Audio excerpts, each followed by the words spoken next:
I really enjoy making homemade pickles. It's been 6 years since I've made pickles at home.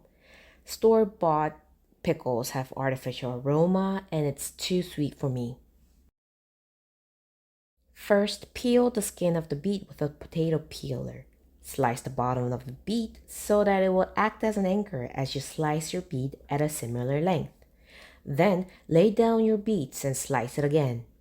By the way, I placed the parchment paper on my cutting board to reduce the coloring from the beet.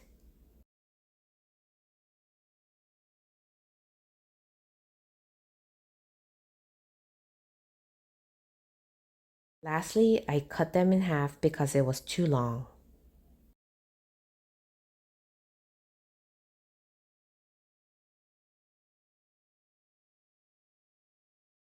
Pour in hot steaming water in the jar to sanitize it.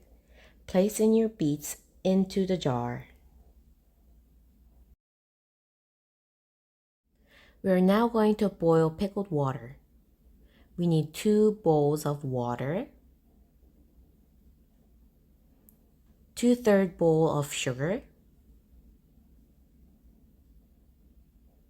half tablespoon of salt, 1 tablespoon of pickling spice. It would be convenient to put your pickling spice into a tea bag. I forgot to do that. Boil it on low heat for 10 minutes. After 10 minutes, fetch out the pickling spice and put a bowl of vinegar and boil it for a minute. I do it like this because I don't want to lose the tangy flavor of the vinegar. I like the sour flavor of the vinegar to be strong. You can put the vinegar in the first place to your likings. Be sure to pour the pickled water on the beet when it's hot.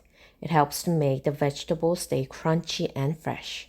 Seal the jar and let it cool in the room temperature for a day, and then you can put it in the refrigerator.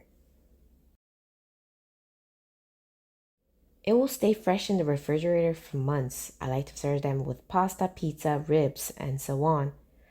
Hope you enjoyed this easy recipe.